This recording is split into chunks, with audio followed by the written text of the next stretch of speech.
Bonjour, chers amis auditrices et auditeurs.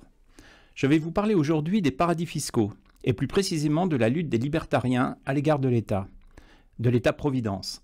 C'est ce qui est développé dans le livre intitulé « Le capitalisme de l'apocalypse », écrit par Quinn Slobodian, historien canadien et professeur à l'université de Boston, spécialiste du néolibéralisme.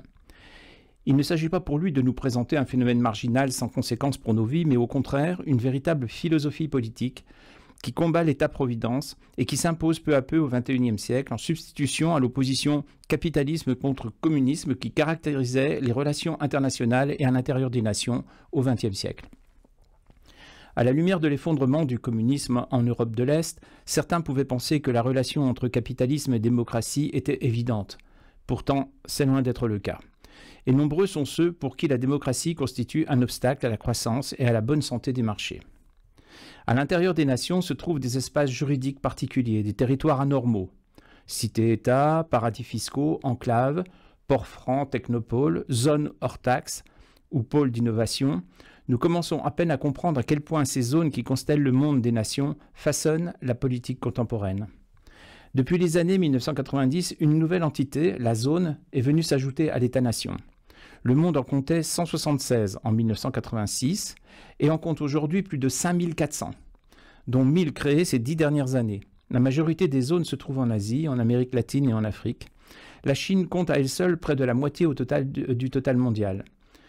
Plus près de nous, au Royaume-Uni, après le Brexit, le gouvernement conservateur a fait de la création d'une série de zones franches ou de ports francs la clé de voûte de son plan de remise à niveau des régions désindustrialisées du nord du pays. À l'origine de cette philosophie se trouve la Société du Mont Pèlerin, fondée par Friedrich Hayek en 1947, composée d'intellectuels, politiques, journalistes. Elle a pour objectif de lutter contre l'État-providence. Ses membres se qualifient de néolibéraux et de libertariens. Ils sont unis par la conviction que le capitalisme doit être protégé de la démocratie de masse, que le rôle de l'État est de protéger le marché et non de posséder des biens, de gérer des ressources, de diriger des entreprises ou de fournir des services comme les infrastructures, les soins de santé, le logement, l'eau, le gaz, l'électricité, etc. L'État devrait, selon eux, se limiter à assurer la sécurité intérieure et extérieure, protéger la propriété privée et le caractère sacré des contrats. Quinn Slobodian s'attache à nous décrire quelques exemples de réalisations parmi les plus spectaculaires, dont je ne reprendrai que quelques aspects.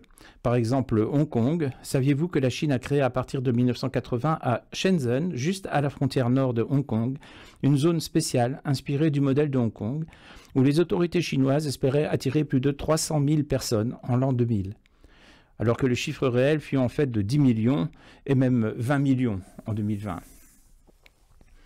À Londres, séparée de l'espace politique qui l'entoure et soumise à ses propres règles, la City est une zone singulière, où comme à Hong Kong, les entreprises disposent du droit de vote dans les élections qui y sont organisées.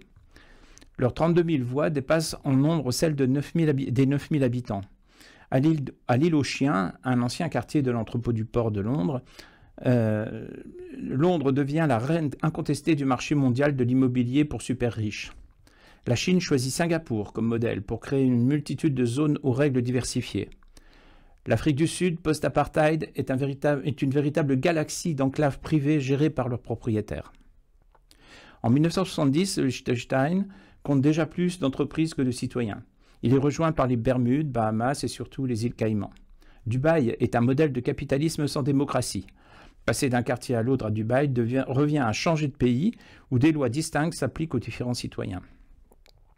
La communauté de Sea Ranch en Californie compte environ 10 000 résidents. C'est une communauté fermée, gated community en anglais. La population y est blanche à 97%. La vie est réglée dans ses moindres détails par un document de 56 pages. Les votes sont alloués par unité de logement et sont liés à la taille de la propriété. En 2000, la moitié environ de tous les nouveaux projets de développement immobilier dans l'ouest et le sud des États-Unis sont des communautés fermées et 7 millions de ménages américains vivent derrière des murs et des clôtures. L'enseignement à domicile y progresse très rapidement. Les États-Unis eux-mêmes ressemblent toujours plus à une zone. En 2022, dans un indice de l'opacité financière, le pays a été sacré meilleur endroit au monde pour cacher ou blanchir illégalement de l'argent devant la Suisse, Singapour et les îles Caïmans. Les zones sont partout. mais contrairement à la rhétorique de ceux qui la promeuvent, elles ne semblent pas être des endroits libérés de l'État. Au contraire, elles sont des outils de l'État et sont surtout à la recherche d'un État disposé à leur fournir des infrastructures dont elles ont besoin. De la protection militaire à l'énergie bon marché, en passant par une main-d'œuvre docile, en plus de la piscine à débordement et de la chambre avec vue sur la mer. Le projet de Donald Trump de faire de Gaza une nouvelle Côte d'Azur, après l'avoir vidée de tous ses habitants, s'inscrit parfaitement dans cette logique libertarienne. J'en conclus que la logique du plus fort s'impose à nous, et nous amène à nous situer, voire même à nous adapter. Dans le cas d'une extension de cette culture anglo-saxonne, serions-nous d'un côté ou de l'autre ? Si le réalisme nous oblige à penser que nous ne serions pas du bon côté de la piscine à débordement, alors il convient d'être conscient de tout ce que la démocratie de l'État-providence nous apporte et ainsi d'orienter nos choix démocratiques, aussi bien que ceux du quotidien, vers ce qui est essentiel. Sans hésitation, je vous invite à approfondir ce sujet en vous reportant au livre de Queen Slobodian intitulé « Le capitalisme de l'Apocalypse », édité au Seuil en janvier 2025.